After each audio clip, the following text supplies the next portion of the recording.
All right, welcome back, folks. Welcome back to lecture for today.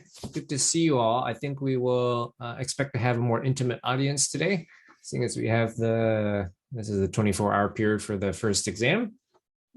Good to see those of you that were able to come today and wanted to come today, though. So super nice, and I think there'll be more opportunity to ask questions on mic. I think it'll be, with the small audience, easy to handle today. The topic for today, actually for this whole week, is going to be cameras and lenses. This is our first entry point into some of the imaging topics that we'll cover in this course. There'll be more to come later in the semester. Let me kick off by reminding you of some pictures I've showed in the past. We've gone through a sequence now to look at, okay, how do we draw pixels to the screen in a frame buffer? How do we model geometry of the objects in the world? How do we think about things like lighting and lighting emission functions, material reflection functions, light transport properties, and algorithms for simulating all of that? And that gives us a lot of the things that are going on in this kind of an image, this kind of a rendering. But one of the ones that we haven't covered yet and that we're going to get into today is the things to do with the lens effects or the camera-based effects. Those are things like I pointed out in the past, things like I'll remind you of the depth of field effects for objects that are further and closer than the focal plane. The focal plane is that depth in this picture or in any photograph that you get that is crisply in focus, and things that are further and closer are going to be a little bit out of focus, right? So you can see here that it looks blurry, and this is due to a lens effect. We see that kind of effect in this picture as well. We've talked about shutter, the opening and closing of the shutter being a finite amount of time, leading to motion blur. We'll touch on that a little bit more today, but also you can see the kind of depth of field effects like this flower here being blurry and the background being very blurry, as those kinds of camera effects that we're going to be getting into today. But I hope to take a much broader step back and talk about how cameras work in a lot of different dimensions, sort of soup to nuts, and sort of develop some intuition for you folks about how cameras work.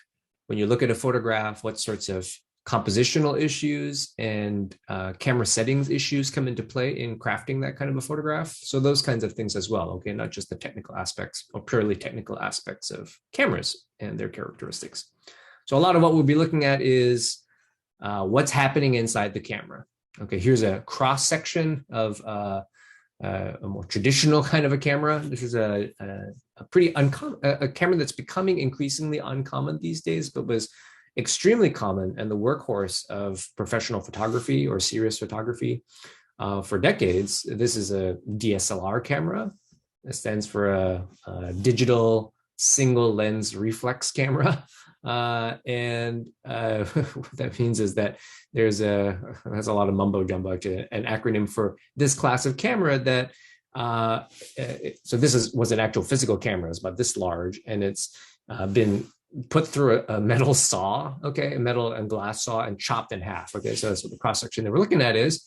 It's the kind of camera that has a lens that goes on the front that's interchangeable, that you can click in and interchange different types of lenses onto the front body. Inside the camera, there's a sensor that's sensitive to light. This happens to be a digital sensor. Of course, before this, there were film cameras. So before that, there were mechanisms for winding film into this film plane or this image plane instead of the digital sensor. This kind of a body, they're fixed here. So one of these planes is actually a bit hard for me to tell which are just like PCBs, which are optical layers for different kinds of filtering, and which is the sensor layer. If I look real close, I can tell it's this thing here is the image sensor. So it captures light and then puts out a digital file to the computer system on the camera. But this kind of camera also had a mirror here so that the light coming in from the world would reflect in this mirror, go up here into this optical component here, which is called pentaprism. And that this pentaprism takes the light and rebounds it so that it exits through this eyepiece. So you can look into this eyepiece and see actually right out through the lens and see the light entering from that would strike the sensor if it weren't for the mirror being down. And when you click the camera shutter, this mirror would go up, and the light, instead of going out the viewfinder, would pour onto the sensor for just a short amount of time and create an image in the pixel values that'll be read out. Okay, so that's sort of a high level, at least for this sort of more traditional back-looking kind of camera, we're going to spend a lot of time talking in this week in detail about properties of lenses, how they form images, what kind of compositional characteristics and quantitatively that they have for different types of lenses. That will include depth of field effects and focusing effects more on Thursday. We'll talk about the sensor actually just a little bit today. We actually have a whole lecture on image sensors later in the course in a few weeks' time. And we'll talk about things like the shutter that goes on inside the camera to some degree here as well. But before we do things like that, what else is going on inside this camera? So one of the main things is the image that forms due to the lens. And the high level bit that I think we've all seen in an introduction or exposure to intro optics or physics is the concept that a pinhole, right, makes a picture, inverted picture inside the dark body of a camera. So a pinhole with a tiny pinhole, say a person standing in front of like a blocking sheet with a tiny pinhole there, the rays of light will flow through in this sort of inverted manner and create an upside down picture onto some kind of image plane inside the camera. And you can make cameras that work that way. But it doesn't make a very high quality picture for a number of reasons. The main one that we'll focus on in this course is because it's a very dark picture, because very few rays of light, very low radiometric power will transfer through the pinhole. And instead, if we have a lens, a curved lens that takes all the rays that exit some point on the image plane that we care about and bends them all to bring them to convergence on the sensor plane, we'll just capture a lot more rays of light, a lot more photons, if you think of it in sort of a particle model in the real world. And that's just going to have a lot more radiometric power. So it's going to give us brighter images, less noisy pictures, better, cleaner pictures, okay? So lenses are going to be kind of core. For most of the lecture today, though, I'm going to stick with the pinhole model. So I'll draw pictures of lenses, but actually we'll just analyze the characteristics from a pinhole model today. This will omit focusing effects and depth of field effects, where some things look more sharper and some things look more blurry. We'll cover those next lecture, okay? And but for some of the most interesting, actually, compositional issues, all we need is the pinhole model. One of the other things is having to do with the shutter. And so this is a high-speed video footage of like the front of that camera I showed before, where you can click on different lenses on the front. This has the lens removed. So this is the mount, the mechanical mount where one can sort of screw in and click in different lenses. And the sensor that I mentioned for this camera, which in this case is, I think at the time was a CCD, but currently they're almost all CMOS sensors, is behind this shutter here. And the shutter is a layer of set of metal leaves. So of course, when you click the shutter, then something opens. So now you can see the sensor. It's that shiny thing in the back. And then after a very short amount of time, the shutter closes again. So I'll just play that video. Play that video again. So you can see the metal leaf drops. So now the sensor is exposed to light. And then after a short amount of time, this is in very slow motion. After a short amount of time, the metal leaves fall from the bottom to end the exposure and finish up with the picture that was created.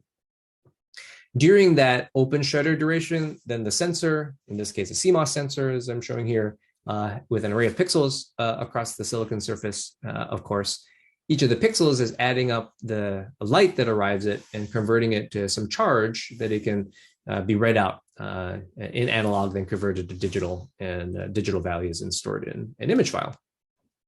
Of course, there's a lot of image processing that happens.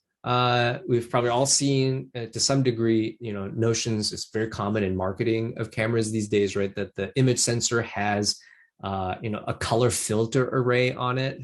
That just means that every pixel in the most common image sensor designs these days, each pixel actually records only one of the three primaries of colors, red, green, or blue. So the actual sensor, this is in false color. I made this little picture to illustrate. Each pixel has a tiny little color filter on top of it to give a red or green or a blue tint.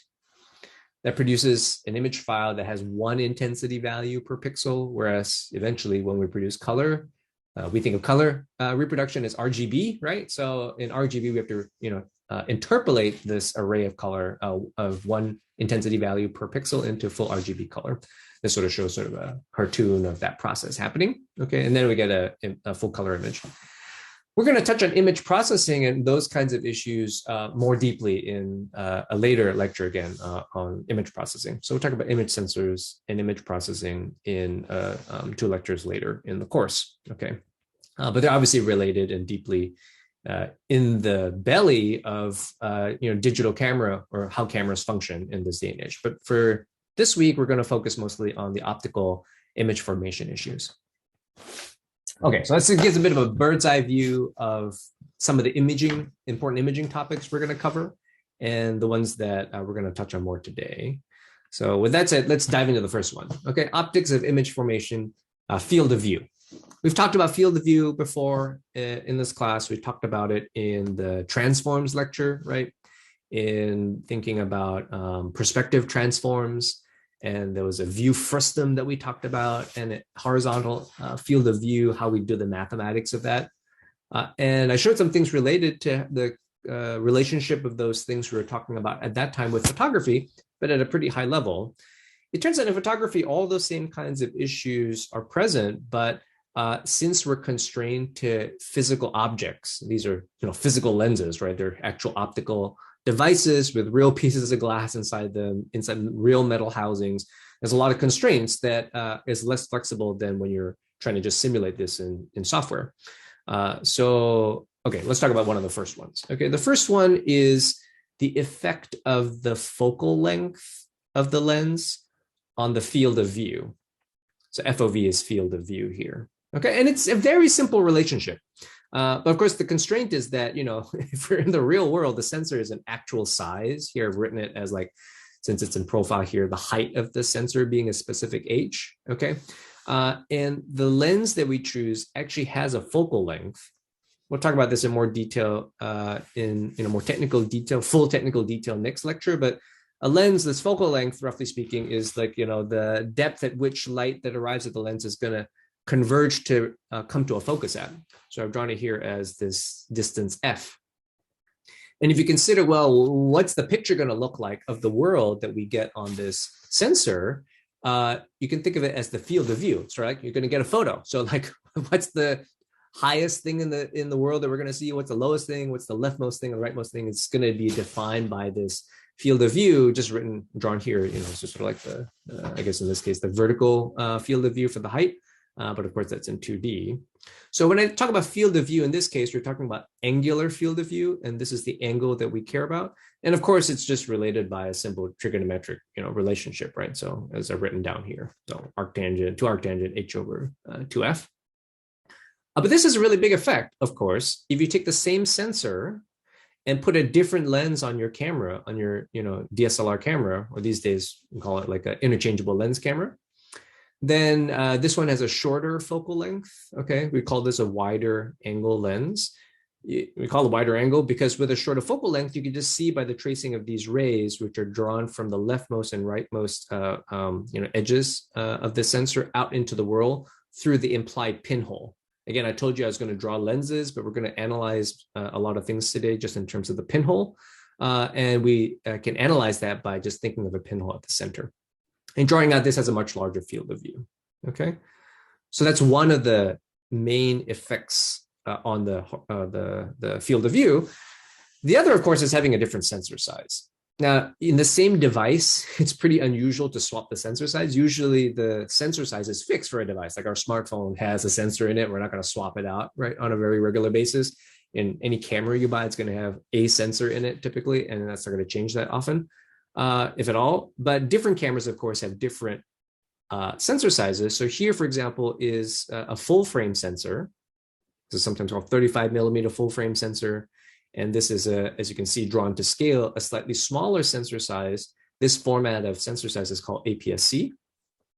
And of course, if you put the same lens in front of both of them, that lens has the same f, right? The same focal length here. So if you use the full frame sensor drawn in blue here, you'll get a larger picture, right? It's just natural. So here's a big picture. You get to see the flamethrower, the fire breather, and you get to see not just this part of his breath of fire, but also sort of this outer, outer cloud of fire, I guess.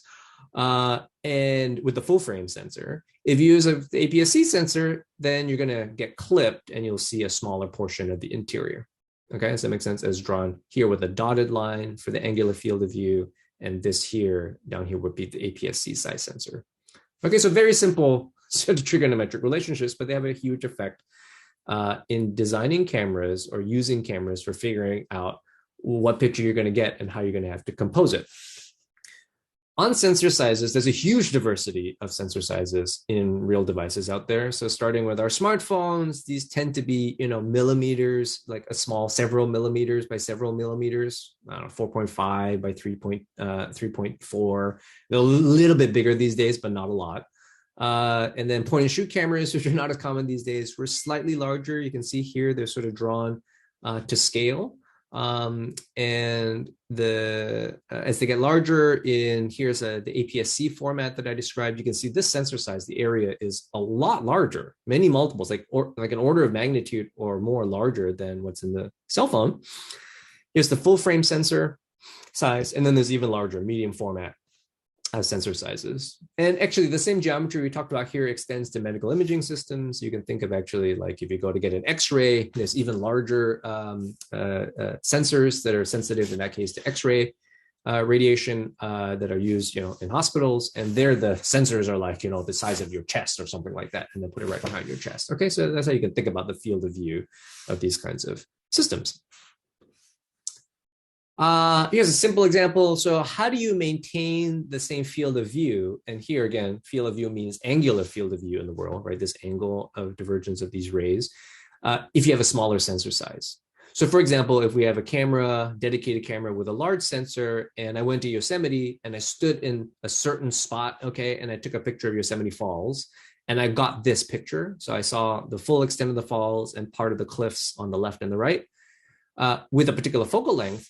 The question you can consider is, okay, if I took it with my smartphone instead, what's the focal length that I need? And it's a very simple relationship, right? We looked at it, the trigonometry, it's basically just similar triangles, but it's a very dramatic effect. You need a much shorter focal length in order to have your smartphone with you standing at the same position, right? Snapping a picture to get the same image, to get the same angular field of view.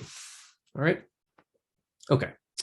And to maintain the field of view, you have to decrease the focal length of the lens in proportion to the width or the height of the sensor. Okay, so proportionally smaller here, and you need proportionally shorter focal length. All right. Next, I want to talk about the diversity of focal lengths that are used out there. It's increasing a little bit for smartphones in the last several years. Like now we sort of have some cameras with consumer, like high volume smartphones with like wider angle lenses. And then they have like three cameras or several cameras on the back of our phones now, right? So one might be a wider field of view, another one might be a little bit longer. In fact, there might be some advanced ones that actually have moving components in there that actually have like a zoom lens. What they're doing is they're changing the focal length of those optics relative to the sensor that they're putting the light on. And it can vary a lot. So here I'm using one, with this interchangeable type lens to show this enormous range that is useful and is in use out there by professional photographers. So what does it run from? Okay, 17 millimeter as a focal length to 28 to 50, 85 millimeter, all the way out to 1,000 millimeters. And what this diagram is showing is those are just annotations of the focal length in millimeters. The wedge that's shown and the annotation in degrees is, of course, the angular field of view. And you can see that a 17 millimeter can be designed to be basically almost like 108, almost like a full angle here, 140 degrees. Like a 50 millimeter lens has a 47 degree, right, angular field of view here. If you go out to a telephoto range, that's like, you can think of it as like maybe longer than 200 millimeters, so 300 or more, it gets down to like 8 degrees. You can see that this wedge, this angle of light that's being imaged onto the sensor is becoming, quite narrow. And if you visualize that going out into the world and imagine standing somewhere and taking that photo, you can imagine that that's going to collect only a small amount of light from a very small angle. And therefore it's going to be zooming in, right, optically into like a narrow part of the visual world. One comment I got to make quickly about these millimeters here is that there's quite a bit of notational confusion about this. So I want to explain to you exactly what is going on here, so you understand technically what's going on. For the rest of your life, it's not that complicated. But for historical reasons, it's really common to refer to the angular field of view by the focal length of a lens if it was used on film, 35 millimeter film, format film specifically, which is the same size as 35 millimeter format full frame sensor. I showed that on a previous slide. Okay, so full frame sensors are this size, 36 by 24 millimeters. It's roughly about this size, okay?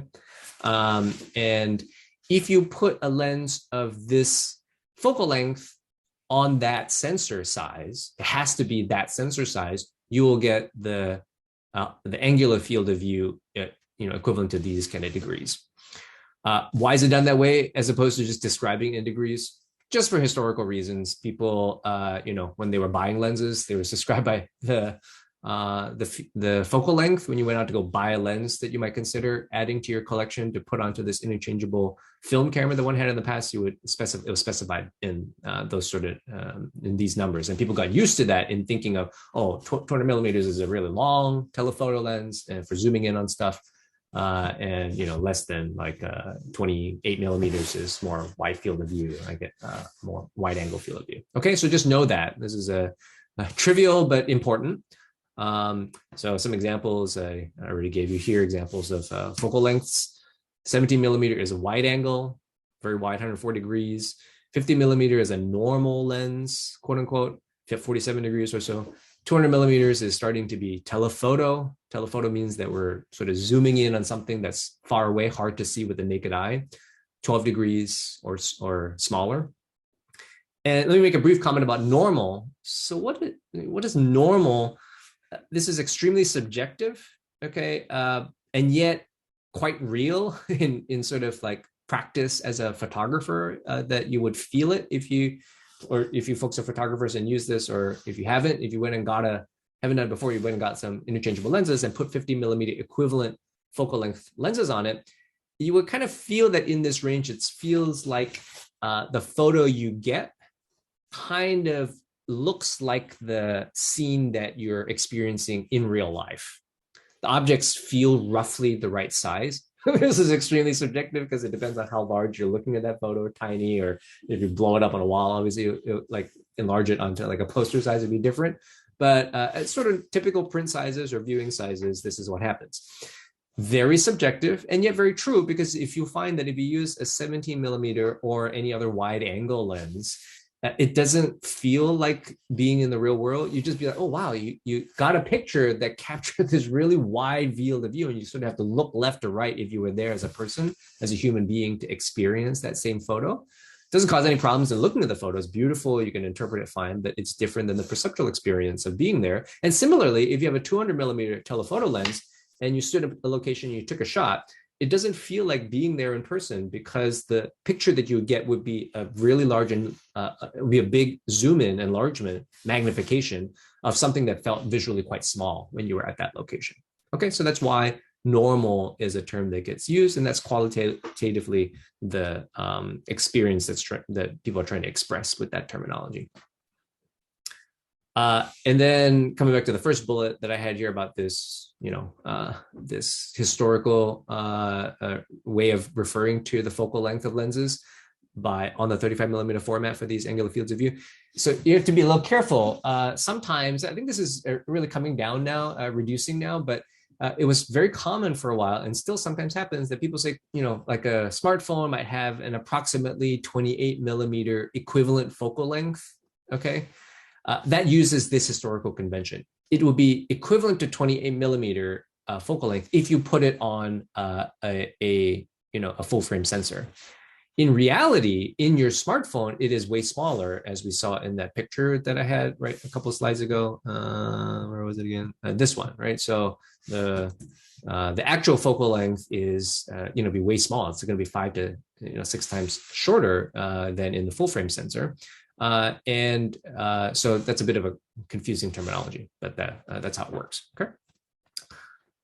Let me show you some pictures of what these focal lengths look like if you just stand in one spot and just zoom in. These are actually really simple to look at, and we're going to look at some other examples later where the photographer is moving around to actually compose things by using the compositional characteristics of these different perspectives, angular perspectives, to create compositional choices. But first of all, let's just have a photographer stand in one spot, as in this sequence of photos from London and Upton, and there's a church in the background over here. Okay, so this is a fisheye lens. It happens to be 15 millimeter. It's a little bit hard to count the focal length when it's a fisheye lens. It's a slightly different optical recipe that curves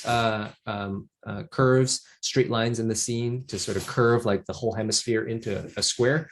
So don't worry about that as much as fisheye is a really wide angle. Okay, it's the sort of the widest angle that you can get in a camera that has only one sensor pointing one direction. 14 millimeters is a little bit less wide. If you can look at this and sort of notice that, this one you can see a lamppost here that you can't see here. Here's 20 millimeters, 24 millimeters. If you notice, we're now starting to zoom in on this church in the background. 28 millimeters, 35 millimeters. Zooming in again, 50, 85 millimeters, 100, 105, 200 millimeters, 300 millimeters, 400, 500. 400 and 600. These are pretty long lenses. These, lots of professional photographers will have a 200 millimeter focal length telephoto lens in their kit. 400, 600 is pretty specialized, more for maybe sports journalists or like people that are taking pictures of sort of nature photography at distance. 1,000 millimeter is a quite specialized piece of equipment. So you can see in this case, we're just picking out this cross on the top of the steeple on this church. And for comparison, again, here's the fisheye. Okay, so you can't even see the steeple, but it's sort of like the cross on top of that steeple at that church way over there where I have my cursor. Okay, so simple. Conceptually, it's just focal length. The longer it is, the smaller portion of the scene you see visually, the higher the magnification. Let me show you a few photos of using these in different sort of scenarios. This is not comprehensive, but maybe you can sort of paint a slightly different view where, and some different things to consider, okay, when these different kinds of focal lengths are useful compositionally or in practice. So here's a wide angle shot. Okay, this is a 15 millimeter focal length fisheye. And you can see the setting, it's inside like a kitchen. This turns out to be a pretty, pretty small kitchen, so you can't stand you can't get that far back, okay, to be able to see the far wall. In this sort of situation, if you want to be able to take a picture, for example, that has this other person in the background in the frame, or even see the full sort of work table that's being used, or see there's actually sort of a dining table blurry in the background over there, to actually capture the environment of the room in this case, you have to have a really, really wide angular field of view, okay, because you're in the room and trying to take that shot. So that's sort of one comment. This is where one of the examples of a situation in which a wide angle is necessary compositionally. The second thing that you sort of may not be that obvious, but this person here, by being so large in the picture, even though it's such a wide angle field of view, is extremely close to the lens. This person is like, like inches, maybe like an inch or two away from the lens. Okay, which is sort of like a photo, and you're like right up against someone's face and capture a bit of the background. This is a slightly less extreme version, but similar principle. So this is, again, a wide angle lens. In this case, a wide angle is needed for this composition to see this entire rock, garden in this national park. This is Joshua Tree. And also because it's pretty cramped on top of this rock climb. This is called Sail Away. It's sort of a pinnacle. You can climb to the top. In this case, I was very close to my friend here. So I also need a wide angle to be able to get his full body into the picture. And at the same time, to capture all the background. And you can sort of get a sense of the sweep of the scene by observing there's a tiny little person down here, right? If you pay attention on the ground, some distance away. So there's a very low magnification of things that are far away, but I can still achieve large, large sizes of subjects that I care about if I'm sufficiently close. This is a normal picture, okay, 50 millimeter. When I took this picture, the baby really felt, like my daughter really felt like similar in sort of size, if you will, compared to the photo that resulted here. Again, that's why 50 millimeters sometimes called normal. This is another example. This is a baby alpaca. This is 64 millimeters, also a normal range, a quote unquote normal range of focal length. This alpaca is, I don't know, an arm's length away or two, and feels about a size that is delivered in this picture here. This is pretty different. This is getting into telephoto range. There's 150 millimeter. This picture actually, I had to back up a long, long way. So this photo, I'm actually, I had to walk back. I don't have to think. I don't know exact distance. I have to calculate it, but I'm quite far from my daughter in this case. Okay, so I like a couple dozen yards probably away. Tens of feet away, or maybe even tens of yards away. And the telephoto allows me to, with a narrow angular field of view, crop into this child so that the child looks big in the photo, prominent in the photo, even though I'm far away.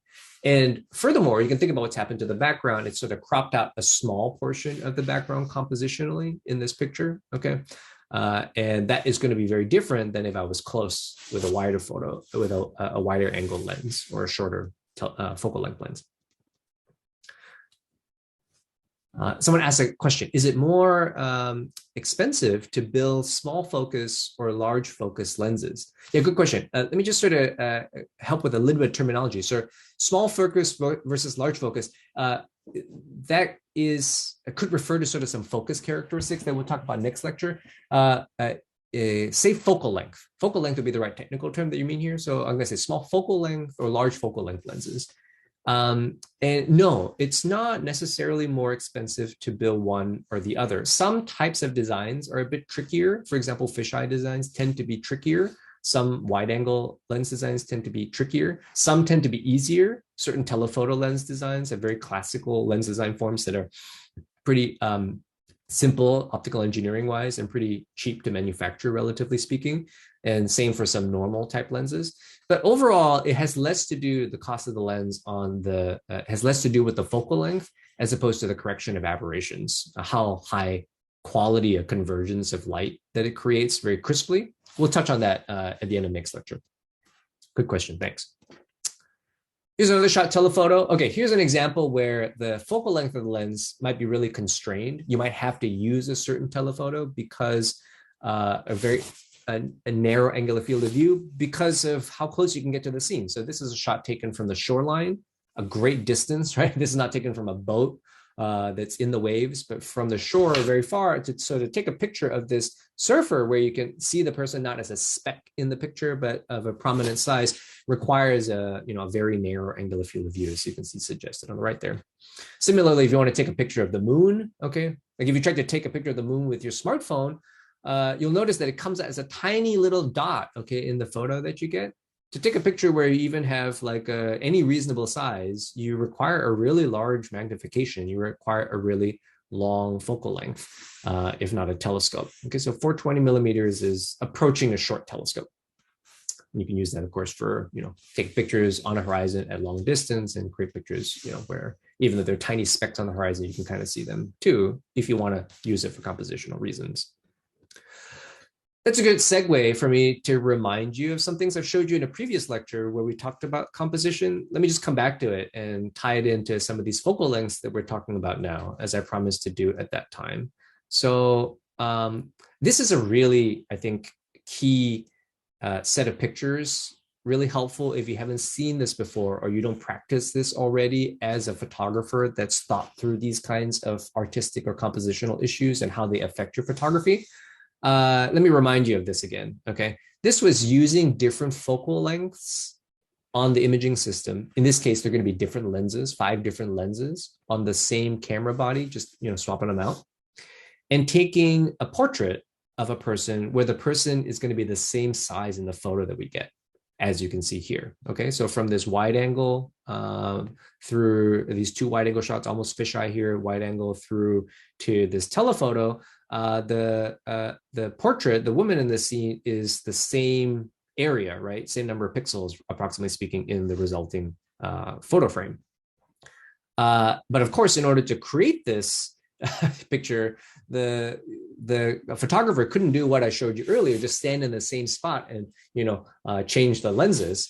If they did that, they would just keep zooming in on this person's face. So you would just get this tiny little, this telephoto shot, if you could even focus this close, would be just a shot of like, like a small portion of the portrait of the person's face. So as we saw in the past, in order to accomplish this, you have to be very active with your feet as the photographer. To take the wide angle shot at 16 millimeters, we have to take with this angular field of view that's shown here.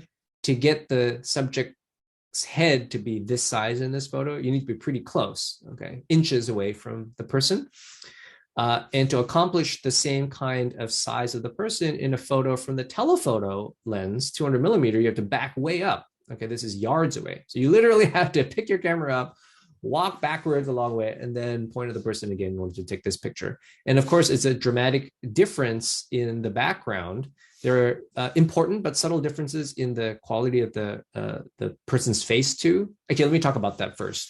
I didn't mention this in the past, but if you look at this picture here, and then this picture here, it's the same person, but in a lot of ways, the second picture looks more, if you took a picture of your friends or loved ones this way, you would find this picture looks more recognizable, more normal, more aesthetically flattering, actually. And that's for various reasons. Some of it go into sort of, sort of visual psychology and cognitive neuroscience. But one of the ones you can think of just from things we know in class is that the perspective of this person's face means that because we're so close to this person, things that are closer to the camera get drawn larger, right, in the photo that we get. That's something we studied in linear perspective. So the closer parts in this photo, for example, the nose compared to the ears, for example, the nose is going to appear larger in this photo. That's a way of saying there's actually linear perspective over the head size of this person in a wide angle shot because you have to be so close to the person. Whereas if you back way up, yes, the nose is still closer than the ears, but not in a relative sense compared to the very large distance to the camera. So this sort of flattens it out and makes all the features appear more similar in size to what they would be in real life. Okay, so that's sort of comment one about the subject of this photo, the person. So a usual tip that a experienced portrait photographer will give to someone that's looking to improve portrait photography is to, back up and zoom in. Okay, use a longer telephoto lens and back up in order to take nicer portraits. The second thing that happens, of course, is the background. That's maybe an even more dramatic change. I described that in the past. In this case, of course, because of the wide field of view, we get this huge picture of the entire city. This huge expanse of the entire city. And in fact, this walkway and even this, I don't know what this is, maybe it's like a train tracks or something. Anyway, but then if we zoom in and back way up, this narrow angle field of view is capturing only a small portion of the city. In fact, only down one of the streets, right, in the distance.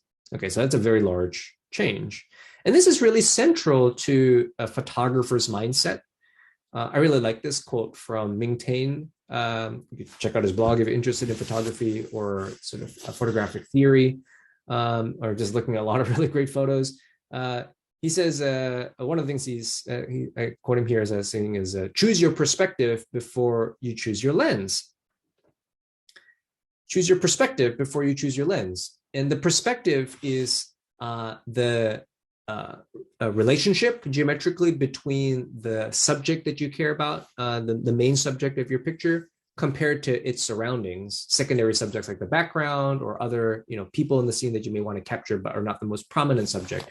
What is the relative size that you want between those as one way to think of the perspective. So in this scene on the left-hand side, for example, this is a picture where the subject is this bowl of noodle soup at this Malaysian at this hawker stall in Malaysia, outdoor dining.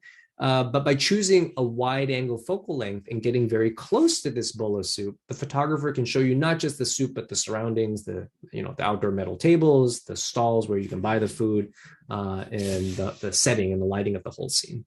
I could make a similar comment about this, but you can kind of get the sense here as well. You have to choose your focal length in order to be able to capture a sufficient width of this train platform in order to be able to create these long lines of linear perspective in the frame to create the kind of composition that the photographer has chosen here.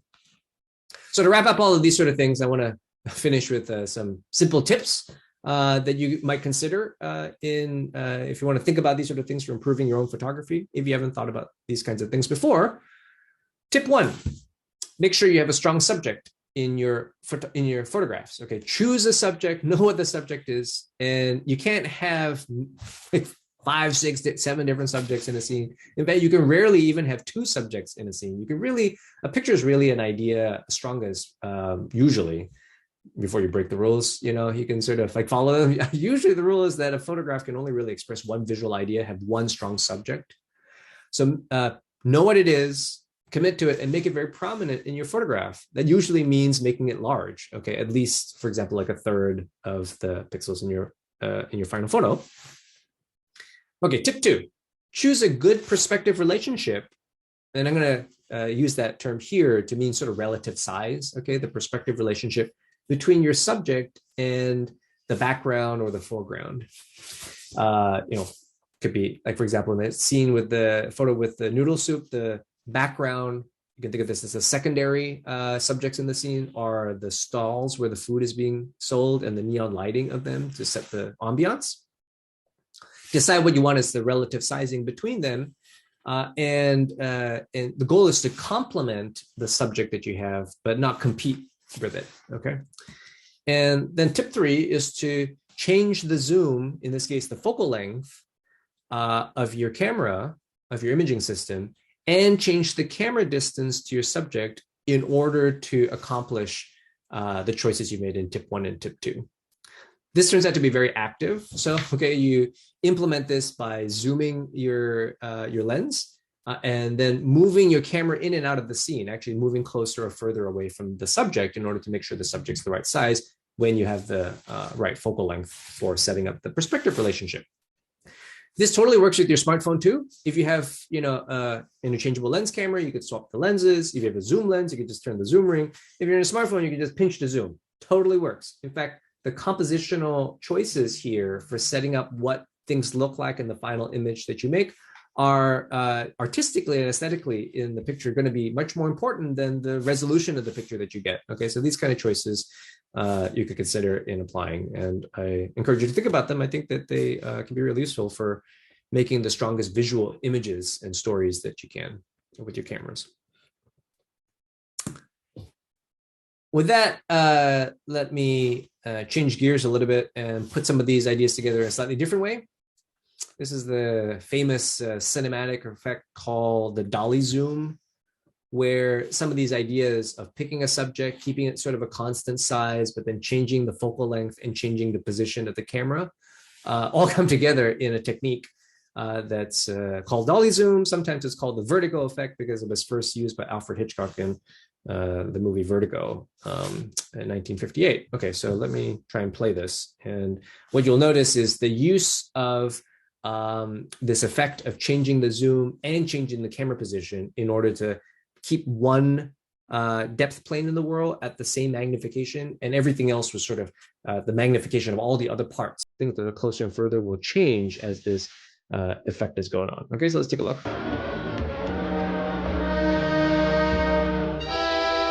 Here it is.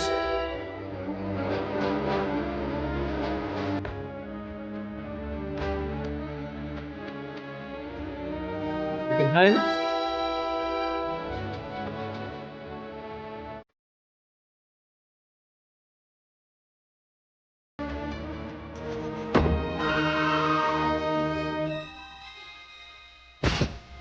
All right.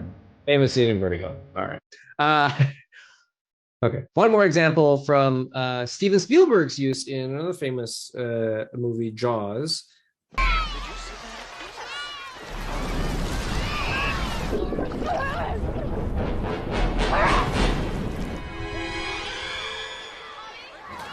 All right. So did you notice what happened there? Okay, so the actor here, the star, is staying roughly the same size, but somehow the background, the magnification of the background, the field of view of the background is like is changing. It's totally like zooming in and has this effect of sort of drawing you into the visual center of this character and focusing your attention on them, right? In this sort of pseudo-psychology sort of way. And it's a very powerful visual effect. Think about what's happening technically for this, this visual feature. It's really technically challenging.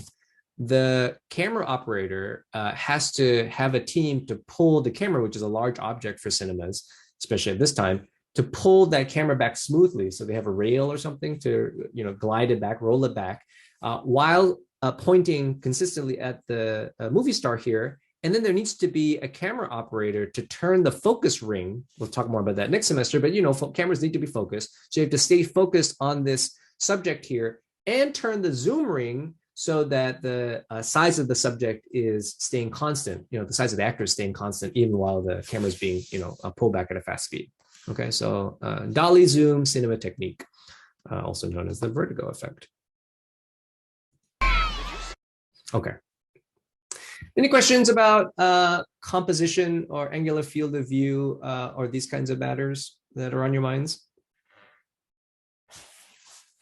Before we switch gears a little bit and talk about exposure. All right. Exposure. Okay, so exposure duration, we've already talked about it a little bit. Let me just put this in the context of fast and slow photography. Fast and slow, what does that mean? So fast photography, you can sort of think of it high-speed photography.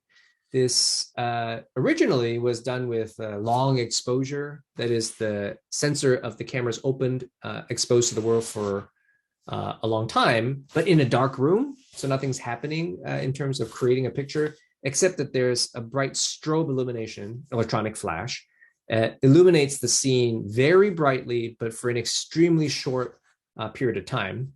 And Doc Edgerton is the gentleman that invented this technology at MIT, and he was amazing. He was like the most amazing one of the most amazing imaging scientists.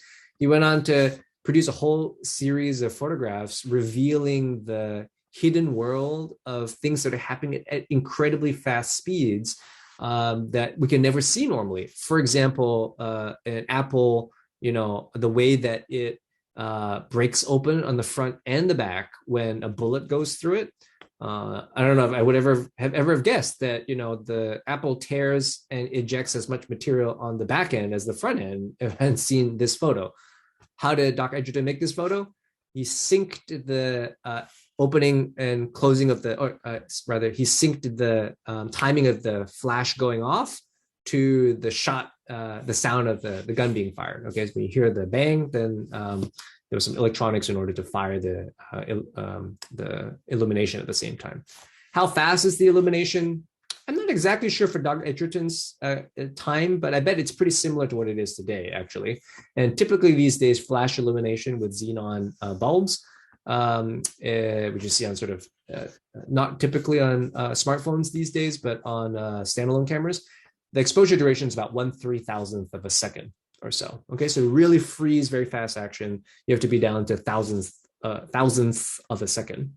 This is another picture of something, I think a BB going through some balloons of water and how the balloon is sort of pulling back elastically and the water is starting to, being grabbed by gravity and the force of the BB.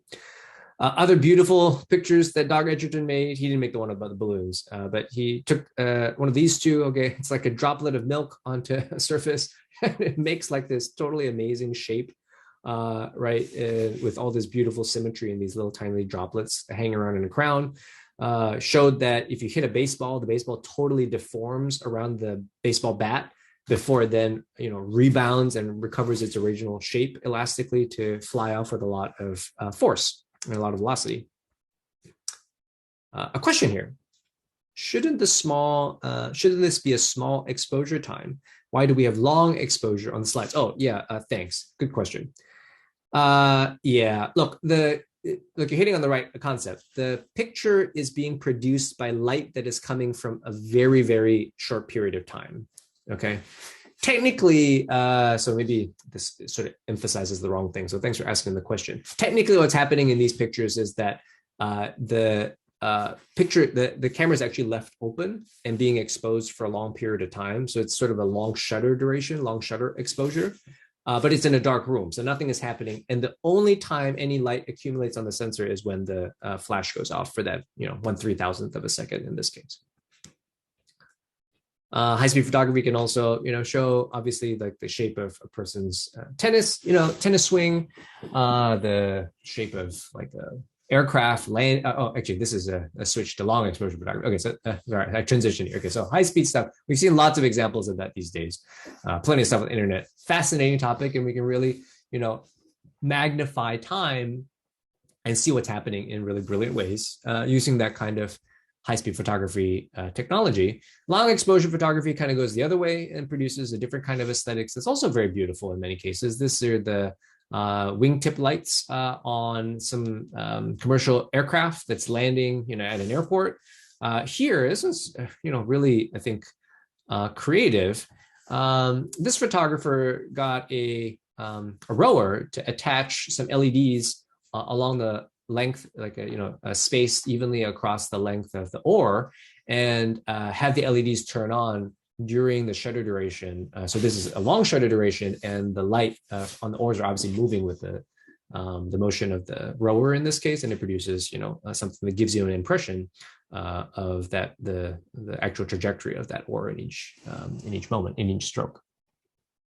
It's like an integral of light with large time bounds, and the function is mostly small with one large area and thin spec. Yeah, that's a good way to think about it from an illumination perspective. Here's another one, long exposure here. There's just a street lamp, and there's bugs flying around it. And you can kind of get a sense of, the diversity of the flight paths that the different bugs are making. Some very helical and regular, and some, quite random. Okay.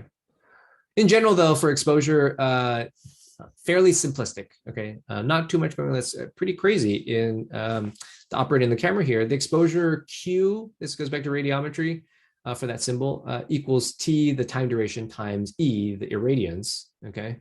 So here, exposure equals time times irradiance.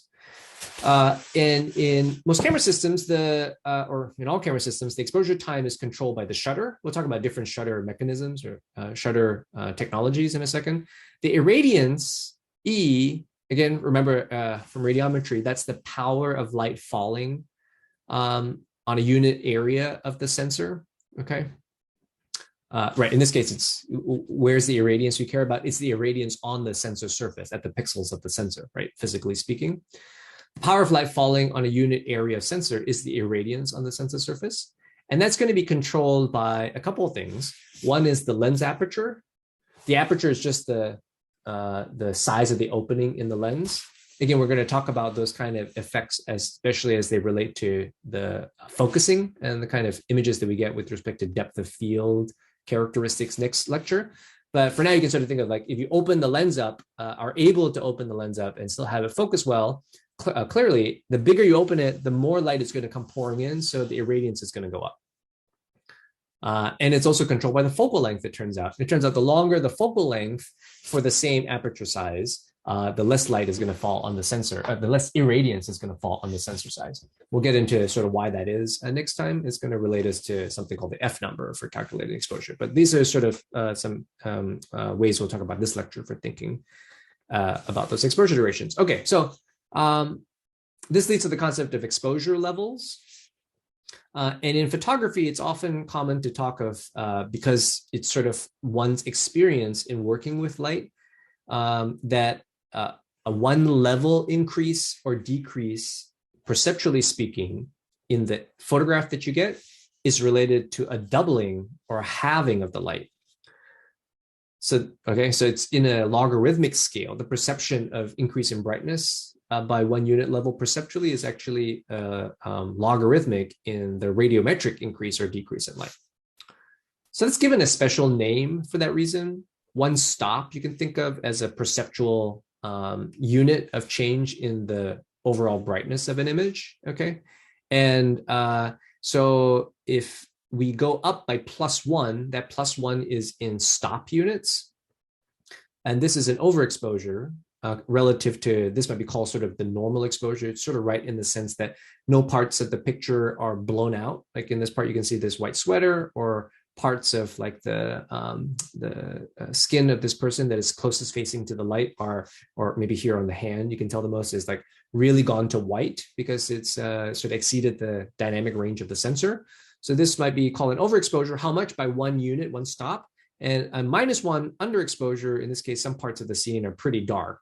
It just looks a little bit darker than might be aesthetically sort of look normal. And so this might be a -1 stop underexposure. This means 2 times less light on the left and 2 times more light on the right-hand side. Drew asks a question: what exactly is open more with regards to aperture? Oh, so it's literally like the window in the lens that's open. Many lenses, less commonly in smartphones. Some smartphones have it, but all interchangeable lens camera lenses have control where you can close the iris. Okay, the iris is like a piece of metal or a sequence of pieces of metal that can close down to make a small opening for light to come in, or kind of open up in order to allow a lot go in, similar to the pupil in our eyes. Okay, so that's what's changing in terms of open more or less. Do we have +2 overexposure or no, you're absolutely right. It's a linear scale. So you could have more in this sequence of images. You can have +2 overexposure, -2 overexposure.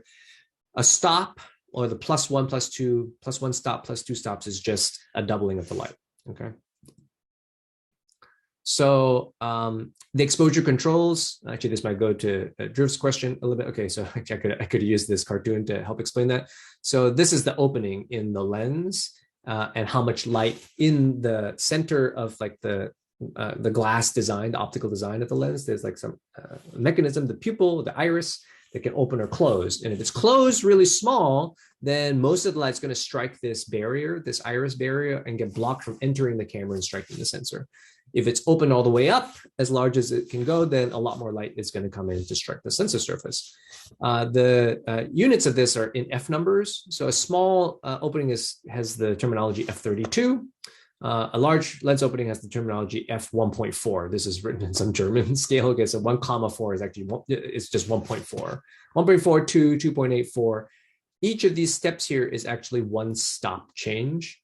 If you eyeball it, this one might be a little bit hard to tell, but from here to here, for example, you might perceive, actually, I don't know if they got it exactly right in this cartoon. It's supposed to be a doubling in the area of the area of the opening, okay, which is a change, of course, by a square root of 2 in the diameter of this iris. In terms of the shutter duration, this is just a very short shutter duration, 1/1000th of a second, similar to kind of like the fast photography examples I showed before, the freeze motion. This is approaching something like a long, slow exposure, a half second that's open. You could, of course, go 1 second, 2 seconds, 3 seconds. Okay. The longer the exposure, the more motion blur you get. The shorter, the more you'll freeze motion. Each of these, you'll notice in this scale, is a doubling of light as well, approximately. So each of these is one stop change in the final photograph that we would get as well. For sort of historical reasons as well, it's not exactly a doubling. You'll notice that it goes exactly double, 1/1000th to 1/500th to 1/250th to 1/1. Okay, that's good. They're all doubles. Then it goes to 1/60th. Okay, for whatever reason, this is a very common scale. This is the scale used in like all interchangeable lens cameras that you get. If you set the shutter duration, it'll come in these units. Okay, they don't use decimal points that typically. Similarly, for there's one more variable called the gain. This is just how much amplification is applied inside the camera body from the sensor values that are recorded after receiving the exposure. How much amplification of those values is occurring either in analog, or sometimes it's partially done in digital, in order to produce the digital number values that end up in the final images that we get, the raw image photo files or JPEG files, for instance. You can set that gain obviously to whatever you want. The scale that's used for it is typically called ISO. Then all of these are also specified in one stop units, as you'll notice. So ISO 50, ISO 100 is twice that amplification, ISO 200, 400, 800. Each of these is one stop units of change in exposure. And the more amplification one applies, typically the more noise that is, will result in the final image that we get, because this amplification process will amplify any sources of noise in the image that was captured optically.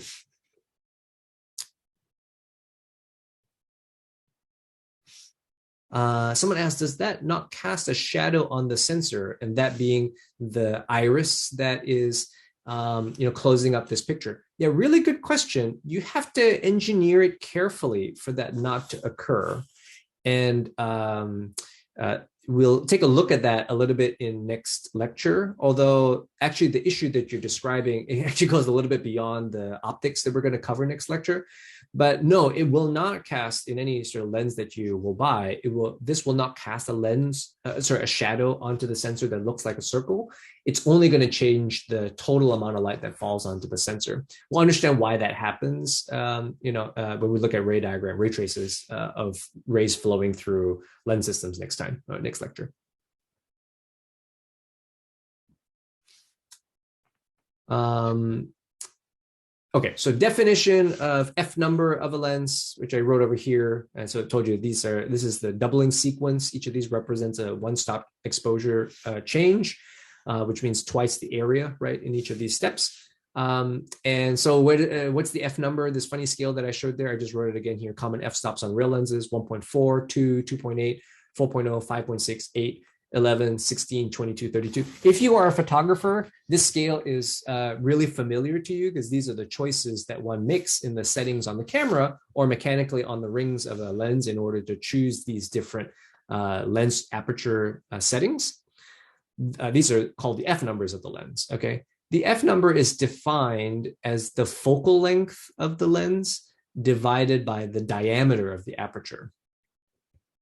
Okay, again, so it's the focal length of the lens, how long it is to the sensor plane, so to speak, divided by the width of the diameter in the lens.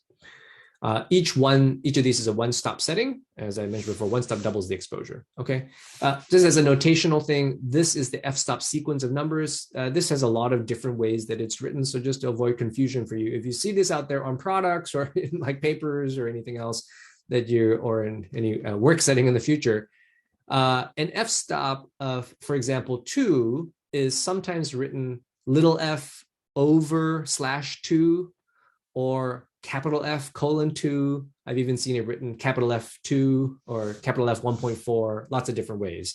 If you recognize what's being referred to as the F number, you'll be able to pick it out because it'll be something in the sequence of numbers. Okay, here.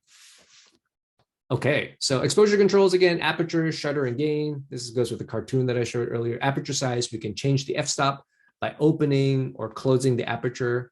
If the camera has iris control, as I mentioned, it typically does for interchangeable lens camera lenses. Not very typical for smartphones at this point. Perhaps that'll change in the future. You can change the shutter speed. That would change the duration at which the lens opens and closes, and the sensor, sorry, not the lens, the sensor pixels start integrating light and finish integrating light, okay? And you can change the ISO gain, how much amplification, analog and or digital, that is being applied from sensor values to digital image values. One thing to note is that it's really common in this scale. You'll observe right away that there's lots of constant exposure. You can call them sort of like ISO contours, if you will. That's a little bit overly mathematical. No one would ever refer to it that way in photography. There's a whole bunch of corresponding f-stop and shutter values, for example, that will result in the same exposure. Now, again, what's the exposure? Let me just remind you visually. Exposure is the brightness of the picture you get. Okay, so this is normal exposure. This is one stop over. This is one stop under.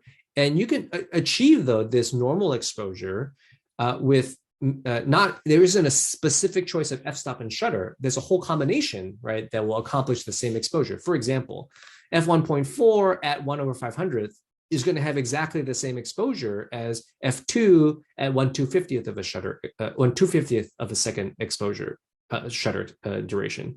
The simple reason is that as we go up in f-stop, we're closing the aperture, so we're having, reducing by a factor of 2 the light, and as we double the shutter duration, we're doubling the amount of light of time that the light has to fall on the sensor, so we end up with the same final value. So if the exposure is too bright or dark, we may need to adjust only one of the f-stop and or the shutter up or down in f-stop in stops.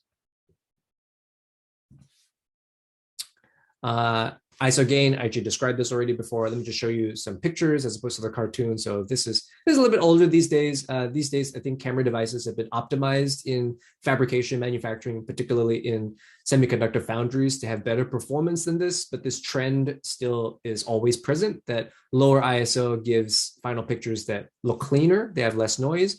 And as we increase the ISO, which again is just the amplification, right? ISO 1600, 3200, 6400, 12800, the final noise in the picture that we get will go up.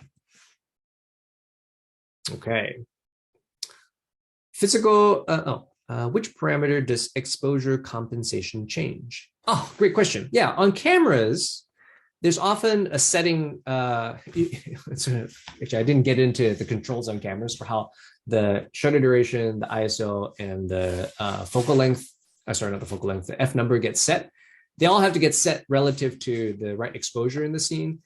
There is an exposure meter inside the camera body. It could even use the sensor for it in modern digital cameras to give a reading of the amount of light that's coming through and say, oh, for this scene, for example, you've gone outside now, it's really bright. Oh, no, you walk back inside.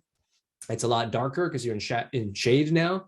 I can read the amount of light and I can decide what the exposure requirement is. That is what is the exposure level required to give me the right looking picture that isn't completely too bright or too dark. Okay. And so a light meter is used to do that. After that, the camera has to decide, okay, which combination of f-stop size, go back to that slide, f-stop for the lens and which shutter value should I pick in order to achieve that aperture? And it has quite a few choices that it can make. There are various different algorithms on sort of the auto mode that the camera will make the decision for you. There's various modes on cameras where you can pick one or the other. You can say, I'm going to choose the shutter duration, and then you make the camera choose the f-stop in order to set the exposure to the right value, or vice versa. I'll choose the f-stop and get the camera to choose the shutter duration. There's also more complex modes that involve the ISO. But at the end of the day, you get the idea. By choosing the ISO, the f-stop, and the shutter, the first most important thing is to achieve the desired exposure.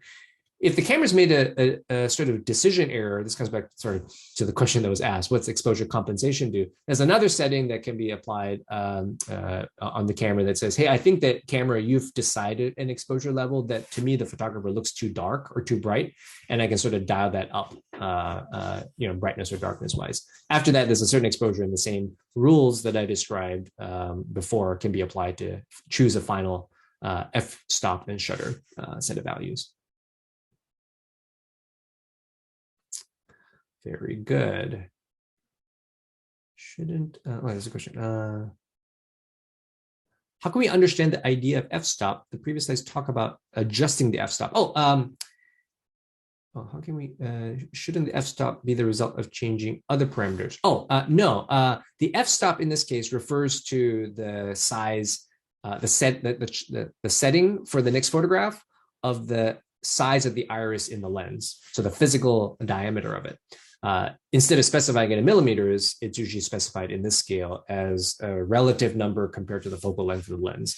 And we'll cover, am I going to cover that this week or next? I'm going to cover next week, the reason why that is. But it's just a more convenient scale so that one doesn't have to think in millimeters and sort of do a bunch of mental sort of computation gymnastics. Okay, so it's a very useful scale photographers have found over time to specify these in the short amount of time that you have to think about this before you take the photo.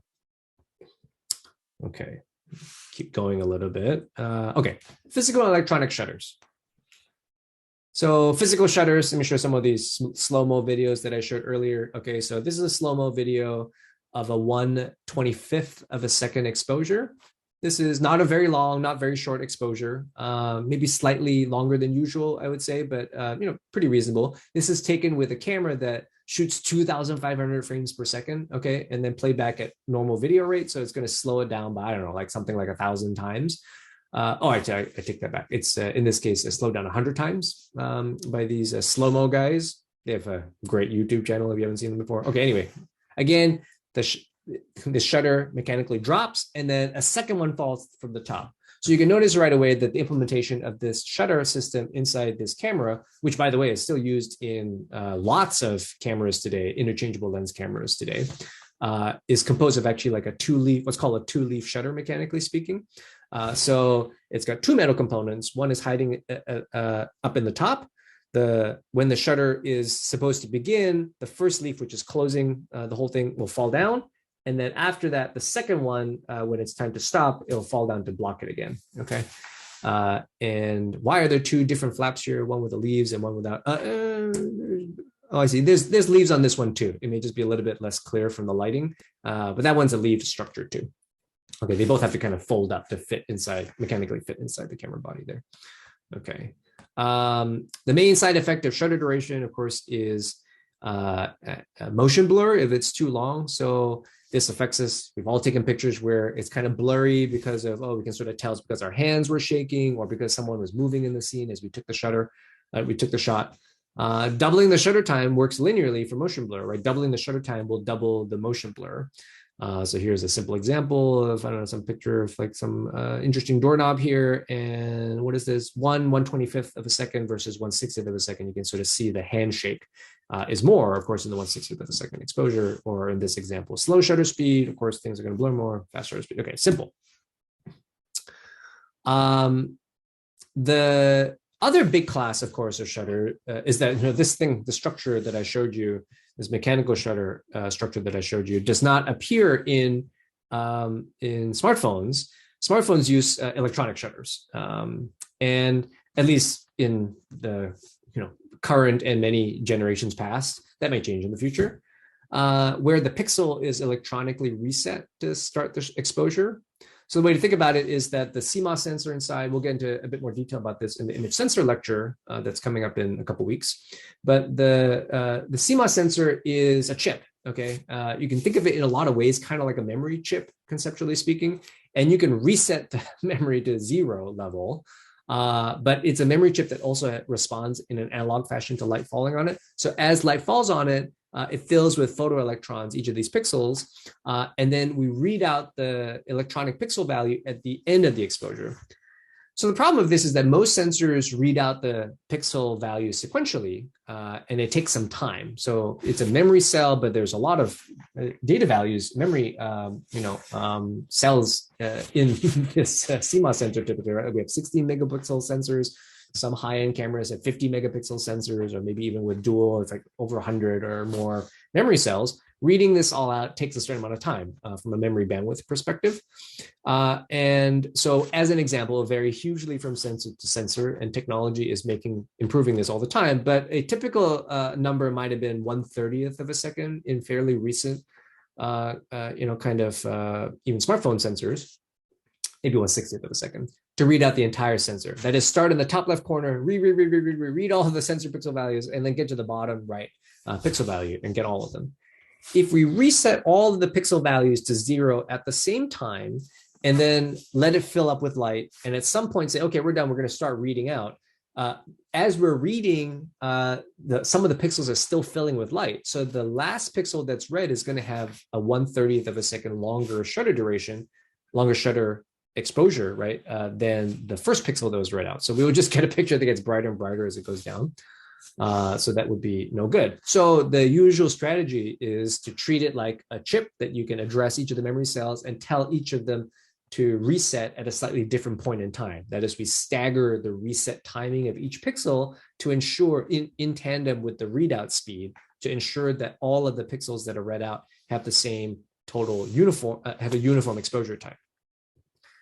The problem, of course, with that is that, as you probably can guess, this generates the rolling shutter artifact, because now, although all the pixels are integrating the same duration of light falling on them, the pixel on the top left is turned on and then a reset and then turned off and read out at a different point in time compared to the last one.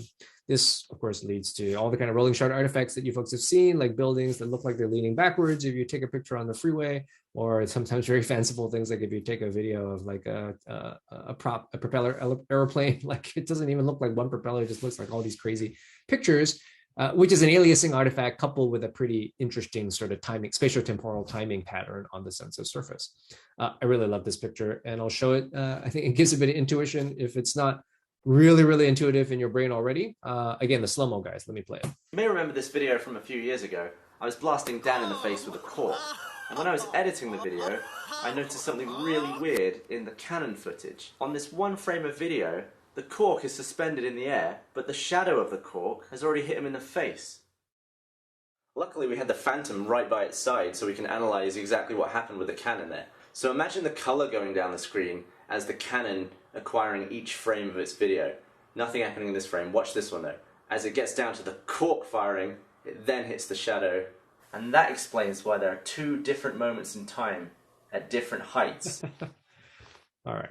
Had to show that one. Plus, I really like these slow-mo guys. They're Australians, and I have a soft spot for Australians.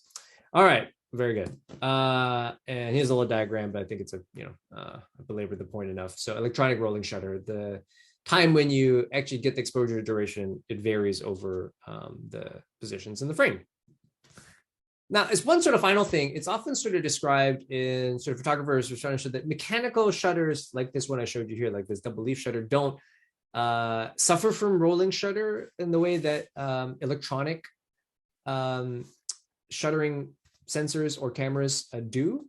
But I still want to point out, you can sort of think it really depends on the details. And this is not really deep or fundamental in any way, but I just want to illustrate to you that if you think deeply and in the details about how any one of these technologies is working, a lot of interesting effects can occur. It turns out that focal plane shutters of this kind totally can exhibit a rolling shutter artifact too. Let me sort of show you what I mean. These are, okay, I need to set this up a little bit more. So these are going to be slow-mo videos of just different shutter settings. So this is the camera set to open its shutter for 1/8,000th of a second, 4,000th of a second, 2,000th of a second, and 1/1000th of a second. In this case, what's happening is that there's the time that the leaf takes to descend, which is mechanical, so it's finite speed, right? The time that it takes to fall is actually slower than the shutter duration that's required. Okay, so can you actually make a dual leaf mechanical shutter have deliver an exposure onto the sensor that is shorter, okay, less light than the fastest speed of its fall?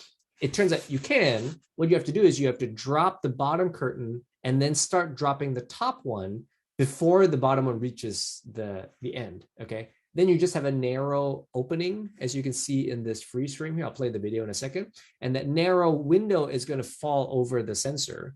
Because it's a narrow window, the amount of light that falls on the sensor is going to achieve the final result that we care about, 1/8,000th of a second equivalent in the first and 1/1000th of a second equivalent in the last one. Okay, let me play the video, the slow-mo video.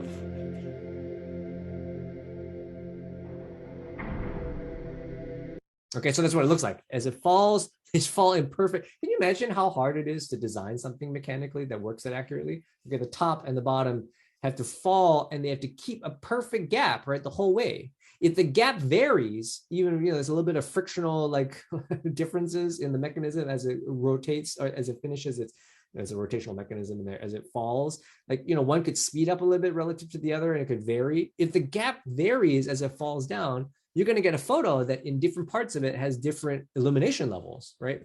That doesn't happen. They're really good, the companies that make these shutters, at producing something that works super accurately, even at this, as shown here. But if you think about it, this is going to produce a rolling shutter artifact, right? Because as it rolls down, the amount of light that's striking the top of the frame, the top of the sensor rather, is going to be earlier than the light that's falling the bottom of the frame by a little bit, Okay. All right. So that's sort of all the stuff before we get to lenses, and we'll pick up from here largely next week. Let me see if there's any questions, and then I'll tee up a couple of comments about lenses, and we'll pick up from there next time for just a couple of minutes. I'll sort of set this up. I see a question. Maybe a few questions. The bottom of the sensor would be, I suppose, a different amount of time the top of the shutter only came down instead of from both directions. Yeah, that's right. Thanks for those comments. Question: won't there be reflection of light between CMOS and shutter? Very good question. And those kind of issues happen inside camera designs. But the shutter can be treated so that it really doesn't absorb light very much in I think fairly easy ways in the grand scheme of things, by making it very dark and very absorbing of light on the backside in particular. What's harder is to make the back element of the lens, which is glass, be really anti-reflective. That needs anti-reflective coatings. Technology is really good for that, but it's still extremely hard to make that low. And so those kinds of reflection effects are actually pretty important in designing the curvature of each of the glass elements in real lenses that are used in production.